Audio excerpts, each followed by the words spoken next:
গতকাল গভীর রাতে গাজীপুরে খুবই অ্যালার্মিং একটা ঘটনা ঘটেছে। রিপোর্ট যেভাবে পাওয়া গেল তাতে খুব খারাপ কিছু হয়ে গেছে, আমরা আশা করবো সেটা হয়নি, কিন্তু তারপর এটা খুবই অ্যালার্মিং অনেকগুলো দিক থেকে এটা দেখা যায় এবং যেটা আমাদের জন্য খুবই একটা ভয়ের বার্তা দেয়। গতকাল বেশ রাতের দিকে ফেসবুকে প্রথম আসছিল যে ওখানে রীতিমতো আমাদের স্টুডেন্টদের 2-3 জন হত্যাকাণ্ডের শিকার হয়েছেন, কিন্তু সেটা না হলেও পরিস্থিতি যথেষ্ট খারাপ, কিন্তু যা হলো সেটা একটু আগে জানি এবং আমরা সরকারের নির্লিপ্ততা এবং সরকার যেভাবে তার কাজ চালাচ্ছেন, তারা বাংলাদেশের জন্য বড় বিপদ তৈরি করতে যাচ্ছেন। আমি এখন আর রাগঢাক না করে সরকারকে এই ব্যাপারগুলোতে আরো শক্তভাবে অ্যাকিউজ করতে চাই। 6 মাস পর নিশ্চয়ই সরকারকে আর খুব সফটলি বলার জায়গা নেই, যখন দেখছি আমাদের দেশের একটা গণঅভ্যুত্থানের যে সুফল, একটা গণঅভ্যুত্থানের পরে যে ডেমোক্রেটিক ট্রান্সজিশন, সেটা যখন এই সরকারের অথর্বতা এবং অক্ষমতার জন্য হ্যাম্পার্ড হচ্ছে, তখন কথা বলতেই হবে। প্রথমত হেডলাইন এরকম: গাজীপুরে মোজাম্মেল হকের বাড়িতে হামলা, মাইকে ঘোষণা দিয়ে মারধরে আহত 15। নিউজটা একটু ডিটেল পুরোটা পড়ি। গাজীপুরে সাবেক মুক্তিযুদ্ধ বিষয়ক মন্ত্রী আকম মোজাম্মেল হকের বাড়িতে হামলা চালিয়েছেন বিক্ষুব্ধ জনতা। এ সময় স্থানীয় কিছু ব্যক্তি তাদের কয়েকজনকে আটক করে মারধর করেন। এতে অন্তত 15 জন আহত হয়েছেন। আহত ব্যক্তিদের মধ্যে 3 জনের অবস্থা আশঙ্কাজনক বলে জানিয়েছেন চিকিৎসক। এলাকাবাসী পুলিশ জানিয়েছেন, গতকাল শুক্রবার রাত 9টার দিকে একদল বিক্ষুব্ধ ছাত্র জনতা গাজীপুর মহানগরের ধীরাশ্রমের দক্ষিণখানে মোজাম্মেল হকের বাড়িতে হামলা চালান। তারা বাড়ির ভেতরে ঢুকে ভাঙচুর করেন। এ সময় মসজিদের মাইকে মন্ত্রীর বাড়িতে ডাকাত পড়েছে বলে ঘোষণা দিয়ে লোকজনকে এগিয়ে আসার আহ্বান জানানো হয়। মাইকিং শুনে আশপাশের লোকজন বাড়িটি ঘিরে ফেলেন। তারা ভাঙচুরকারী কয়েকজনকে মারধর করেন। পরে সেনাবাহিনীর সদস্যরা ঘটনাস্থলে গিয়ে আহত ব্যক্তিদের উদ্ধার করে গাজীপুর কাজী তাজউদ্দিন আহমেদ মেডিকেল কলেজ হাসপাতালে জরুরি বিভাগে পাঠান। সেখান থেকে গুরুতর আহত কয়েকজনকে ঢাকায় পাঠানো হয়েছে। জয়দেবপুর থানার পুলিশ ও সেনাবাহিনীর সদস্যরা পরিস্থিতি নিয়ন্ত্রণে নেন। সামাজিক যোগাযোগ মাধ্যমে কয়েকটি ফুটেজে দেখা গেছে কয়েকজনকে মারধর করা হচ্ছে। আহতদের নাম আছে এখানে। সিভিল সার্জন বলেছেন 15 জনকে জরুরিভাবে ভর্তি করা হয়েছে। আহত ব্যক্তিদের মধ্যে 3 জনের অবস্থা খারাপ বলে ঢাকায় পাঠানো হয়েছে। পুলিশ যেটা জানিয়েছে সেটা হচ্ছে, প্রাথমিকভাবে জানা গেছে ছাত্র জনতার পরিচয় দিয়ে সাবেক মন্ত্রীর বাড়িতে হামলার ঘটনা ঘটেছে। এরকম স্থানীয় লোকজন হামলাকারীদের আটক করে মারধর করেন। 12-13 জন আহত হয়েছে। যেটা ইন্টারেস্টিং, সেই জায়গাটাও আসি। এখানে বিধিবত রাত 2:30টার দিকে তাজউদ্দিন মেডিকেল কলেজ হাসপাতালের সামনে বিক্ষোভ মিছিল করেছেন বৈষম্য বিরোধী ছাত্র আন্দোলনের নেতাকর্মীরা। এই সময় ছাত্ররা গাজীপুরের নেতা, এই কথাটা খুব মন দিয়ে শুনি। শুক্রবার রাতে আমাদের কাছে খবর আসে ধীরাশ্রম এলাকায় সাবেক মন্ত্রীর বাড়িতে হামলা ও লুটপাট হচ্ছে। এটি শোনার পর প্রতিহত করতে আমাদের শিক্ষার্থীরা রওনা হন। দ্রুত 15-16 জন ঘটনাস্থলে চলে যান। সেখানে গিয়ে দেখা যায় লুটপাট হচ্ছে। এতে বাধা দিলে পেছন থেকে হুট করে অনেক মানুষ জড়ো হয়েছে। তাদের হাতে রামদা সহ বিভিন্ন অস্ত্র ছিল। অন্য শিক্ষার্থীরা আসার আগেই 15 জনকে ছাদে নিয়ে বেধড়ক পিটিয়ে কুপিয়ে জখম করা হয়। পরে অন্যান্য শিক্ষার্থী ঘটনাস্থলে গেলে তাদেরকেও পেটানো হয়। এরপর মার্চ টু গাজীপুর। অনেকগুলো প্রশ্ন হচ্ছে, বয়ানের ভিন্নতা আছে। বলা হচ্ছে, পুলিশ যেটা বলছে সেটা হলো ছাত্র জনতা পরিচয় দিয়ে কিছু মানুষ ওই বাড়ি ভাঙচুর করতে চায়, লুটপাট করতে চায়। খুবই সম্ভব, কারণ গত 2-3 দিনে বাংলাদেশে যা হচ্ছে এবং যেভাবে কিছু মানুষ এটাকে উস্কে যাচ্ছেন, গিয়েছিলেন একটা সময় এবং এটার পক্ষে সাফাই গাইছেন, এবং কেউ এটার বিরুদ্ধে একটু কথা বললেও তাকে সুশীল বলে, এবং এটা সুশীল তো হচ্ছে সবচেয়ে ছোট গালি, আর ভয়ঙ্কর সব গালিগালাজ করে তাকে আক্রমণ করে থামিয়ে দেওয়ার চেষ্টা হচ্ছে।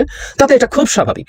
হতেই পারে এরা ছাত্র জনতা, আবার হতেই পারে যখন এই ঘটনাগুলো ঘটে তখন কিছু পিওর চোর ডাকাত ছাত্র জনতা নাম দিয়ে এই কাজগুলো করবে।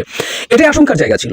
এটাই 25 নম্বরের ঘটনার পরপরই অন্যান্য জায়গায় যখন ঘটনা ঘটছে, 25 নম্বরের ঘটনার সাথে সাথে বাকিগুলো প্রথম দিন 3-4টা একসাথে ঘটেছে, এরপর পরের দিন ঘটলে এবং সিস্টেম্যাটিকলি ঘটতে যাচ্ছে, এবং এইরকম মবকে উস্কালে আসলে থামানো যায় না। আর ওই যে বারবার বলছি, যাদের প্রতি কন্ট্রোল আছে, যে আপনারা এটা করবেন না বলার পর যে মানুষগুলো থামবে, যে মানুষগুলো ফলো করে, এর বাইরেও আরো মানুষ আছে, নানান ভেস্টেড ইন্টারেস্টের মানুষজন আছে, তারা তাদের উদ্দেশ্য সফল করতে নেমে যাবেন। সুতরাং ছাত্ররা এটা করতেই পারেন, ছাত্র জনতা, কারণ সবাই কমান্ড শোনেন নাই, তারা এটাকে লুটপাটের জন্য না, তারা এটাকে স্বৈরাচারী শেখ হাসিনার গুরুত্বপূর্ণ মানুষ মোজাম্মেল হক মন্ত্রী ছিলেন এবং তার বাড়িটাও স্বৈরাচারের একটা নিশ্চিতভাবে প্রতীক। সুতরাং সেটা ভাঙা যায়, সেটা লুটপাট করা যায়। ছাত্ররা লুটপাট করলো না, ভাঙলো, আর কিছু চোর ডাকাত গিয়ে সেই নাম দিয়ে ভাঙবে, লুটপাট করবে। বাংলাদেশে এখন ছাত্র জনতা বৈষম্য বিরোধী ছাত্র আন্দোলনের নাম টান দিয়ে যে কোনো কিছু করে ফেলার মতো একটা পরিস্থিতি আছে, সত্যিকার অর্থেই আছে। কয়েকদিন আগে 2 বা 3 দিন আগে উত্তরার একটা থানাতে গিয়ে, কারা করেছিল জানি না, কিন্তু তারাও বৈষম্য বিরোধী ছাত্র আন্দোলনের নাম দিয়ে থানা থেকে তাদের গ্রেফতারকৃত ছাত্রকে আনার জন্য গিয়েছিল এবং যথেষ্ট মিসবিহেভ পুলিশের সাথে করেছে। ইভেন রিয়াকশনে পুলিশের লোকজনকে সাসপেন্ড করতে হয়েছে। সো এই নাম দিয়ে এই কাজটা করা যায়, এটা ফ্যাক্ট বাংলাদেশে এখন, এবং এই কাজটা হয়েছে কোনো না কোনো ফর্মে। আমি আবার পাল্টা একটা প্রশ্ন করি, বৈষম্য বিরোধী ছাত্র আন্দোলনের নেতার মুখ থেকে যে বক্তব্যটি আবারও বলছি, সেটা খুবই অ্যালার্মিং। উনি বলছেন ওনাদের কাছে খবর আসে মোজাম্মেল হকের বাড়িতে লুটপাট হচ্ছে। ফাইন, ধরে নিলাম কিছু লুটপাটকারী চোর ডাকাত ওটা করছে। তারপর তারা 15-16 জন গিয়ে ওটা ঠেকানোর জন্য যান। এই কথাটা শেখ হাসিনার পতনের পর থেকে বলছে, আজকে 6 মাস পরেও বলছি। ওনারা কারা ওদেরকে ঠেকানোর? ওনারা কারা? এই যে আপনারা কারা বললে রীতিমতো খুবই রিয়াকশন হয়েছিল। ওনারা কারা আমরা জানি, আমার এই বৈষম্য বিরোধী ছাত্র আন্দোলনের মানুষজন কারা আমরা জানি, অসাধারণ রোল তাদের আছে, কিন্তু ওনারা কারা তাদেরকে ঠেকানোর জন্য? বাক্যটা হচ্ছে এটা। 6 মাস পরেও যদি এই পরিস্থিতি, মাঠে এখন তো সেনাবাহিনীও আছে উইথ দ্য ম্যাজিস্ট্রেসি পাওয়ার, এবং এই ছাত্ররা যদি থানার সাথে কথা বলেন, প্রয়োজনে মিলিটারির সাথে কথা বলেন, সেগুলো ঠেকানো যাবে না? তারা যাচ্ছেন কেন? আবারও বলছি, তারা কারা এটা ঠেকানোর? তারা পুলিশ। মানে ছাত্রলীগ যা করতো এক সময়, যখন বিএনপি নাশকতা করতে পারে, তাই আমরা মাঠে লাঠিসোঁটা নিয়ে বসে আছি, তখন এই কথাগুলো খুব বলতাম। আমি এই কথাগুলো আজ আবার বলছি, বৈষম্য বিরোধী ছাত্র আন্দোলন পুলিশের দায়িত্ব পায় নাই। যখন দেশে সরকার ছিল না বা সরকার গঠন হয়েছে, পুলিশ ছিল না, কিছু কিছু ক্ষেত্রে তারা গেছেন, ওটুকুকেও যদি আমরা একটু ছাড়ও দিই, তখনও আমার মনে হয়েছে কতগুলো ক্ষেত্রে দরকার ছিল, কিন্তু তারা গেছেন, কারণ সেনাবাহিনী তখনও ছিল। এই যাওয়াটা তখনও সমালোচনা করেছি, আর 6 মাস পর এই কাজটা করা কিন্তু একটা ভয়ঙ্কর সিগন্যাল দেয়।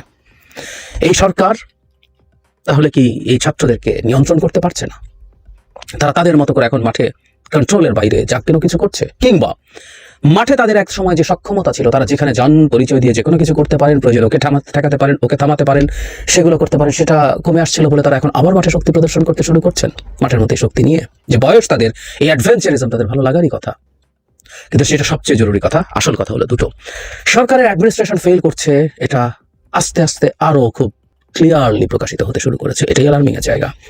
আমি একটা ভিডিও করবো ভারতীয় মিডিয়া কি বলছে না বলছে সেসব নিয়ে, ওখানে মূলত এটাই আর্গুমেন্ট এবং লজিক খুবই। 6 মাস পর সারা দেশে এত ওয়াইড স্প্রেড হামলা ভাঙচুরের ঘটনা ঘটছে, সেইখানে দাঁড়িয়ে সরকার কোনো ব্যবস্থা নিতে পারছে না। এবং আবারও বলি, আমাদের মিলিটারি এখন মাঠে আছে, এটা আমাদের সেনাবাহিনীর প্রতি একটা খুব বড় অপমানসূচক ব্যাপার। তাদের ম্যাজিস্ট্রেসি পাওয়ার আছে, দে ক্যান ডিসাইড দেমসেলভস, তারা নিজের মতো সিদ্ধান্ত নিয়ে পদক্ষেপ নিতে পারেন যেখানে প্রয়োজন, কিন্তু হচ্ছে না। সুতরাং আমাদের অ্যাডমিনিস্ট্রেশন ফেল করছে। আর সবচেয়ে জরুরি কথা যেটা, আওয়ামী লীগ পাল্টা পিটুনি শুরু করেছে। এর আগে শুধু গোপালগঞ্জে আমি 3টা ঘটনা নিয়ে ভিডিও করেছিলাম। সেনাবাহিনীর গাড়িতে হামলা হয়েছিল হাসিনা পালিয়ে যাওয়ার 5-7 দিনের মধ্যেই। মাসখানেক পর বিএনপির একটা নেতার গাড়ি বহরে হামলা হয়ে একজন মারাও গিয়েছিল, 50 জন আহত হয়েছিল। এবং 2-3 দিন আগে, 4 দিন আগে আওয়ামী লীগের কর্মসূচিতে, সোকল্ড কর্মসূচিতে লিফলেট বিতরণের সময় একজনকে গ্রেফতার করার পর পুলিশের গাড়িতে হামলা হয়েছে। গোপালগঞ্জের ভেতরে কিছু ঘটনা আওয়ামী লীগ পাল্টা রিটালিয়েট করছিল। যেদিন গোপালগঞ্জে হামলা, সেদিন পাবনাতে আবার একজনকে গাড়ি থেকে জয় বাংলা স্লোগান নিয়ে যায়। আমরা খেয়াল করছি, গোপালগঞ্জ ছিল, পাবনায় হয়েছে, গাজীপুরে হলো, এবং এটা আরো ভয়ঙ্কর হলো।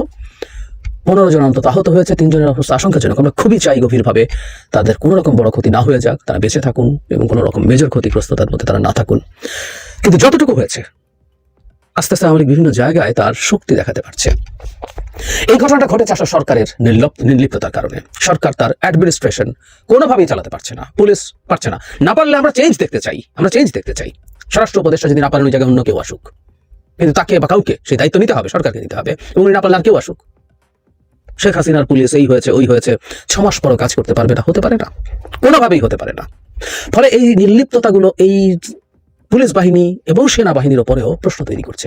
আমি প্রায় মাজার ভাঙার ঘটনা বলি, 80টা মাজার ভাঙা হয়েছে। ব্যবস্থা নিলে 80টা মাজার ভাঙা হতো না। ব্যবস্থা মানে প্রেস নোট দেয়া না, আমরা এখন থেকে কিন্তু কঠোর হলাম। এখন থেকে কঠোর হলেও যদি হয়, তার আগের ঘটনাগুলোর ক্ষেত্রে প্রশাসনিক ব্যবস্থা, বিচারিক ব্যবস্থা নিতে হবে, নেওয়া হয়নি। ফলে পুলিশ আদতে কিছু করবে, কোনো কিছু ঠেকানোর জন্য, এটা মনে হয় না। এখন ব্যাপারগুলো দুই পক্ষের কাছে। ছাত্র জনতা বলে যারা তাদেরকে পরিচয় দিচ্ছেন, তারাও মনে করে পুলিশ এভাবে না হলে আমরাই মাঠে পুলিশ হিসাবে থাকছি। আর আওয়ামী লীগ এখন বেশ কিছু জায়গায় কিছু পরীক্ষা নিরীক্ষা করে দেখছে তারা অনেক কিছু করে ফেলতে পারছেন। এটা খুব অ্যালার্মিং জায়গা, এবং এটা এক্সক্লুসিভলি এই সরকারের ব্যর্থতার কারণে হয়েছে। কোনো রকম কোনো কনফিউশন নেই। যতদিন পর্যন্ত সরকার তার নিজের সক্ষমতা, নিজের অ্যাডমিনিস্ট্রেটিভ পাওয়ার, তার বল প্রয়োগের ক্ষমতা দেখাতে না পারবে, লেজিটিমেটলি, প্রায় বলি কথাটা, বল প্রয়োগ করবে সরকার, সরকারের বল প্রয়োগ করার সক্ষমতা আছে, অধিকার আছে, সেটা যদি আইন, সংবিধান, বিধিবিধানের চৌহদ্দির মধ্যে হয়, সেটা কোনো সমস্যা তৈরি করে না। এর বাইরে হলে সমস্যা তৈরি করে। অবৈধ, বেআইনি, বর্বর বল প্রয়োগ শেখ হাসিনা যেটা করতেন, সেটা ঘৃণা করে মানুষ। কিন্তু কোথাও কোনোখানে সরকারকে আমি দেখি নাই, সরকার যে একটা অ্যাডমিনিস্ট্রেটিভ পাওয়ার, প্রয়োজনে সে বল প্রয়োগ করে, কোথাও কিছু না। সেটারই মাসুল আমরা দিচ্ছি, এবং খুব বাজে মেসেজ মাঠে চলে গেছে। আমি কিন্তু বিপদ দেখতে পাচ্ছি, প্রায় বলছি যে মব থামানো যাচ্ছে না। অনেকেই এখন বিভিন্ন জায়গায় 15-20 জন 50 জন মিলে যে কোনো কিছু করে ফেলছেন, করবেন। দফায় দফায় বলেছি এটা নিয়ে কথা, অনেকে পছন্দ হয়নি, তারপরও বলেছি। এখন আমি দেখছি আওয়ামী লীগ এখন পাল্টা মার শুরু করবে, এবং এই মারের আবার একটা কারণ আছে, ওরা অনেকে হয়তো খেয়াল করি না। এটা আবার খুব স্বাভাবিকভাবে আওয়ামী লীগের হাতে মার খেয়ে আমাদের স্টুডেন্টরা ক্ষুব্ধ হবেই।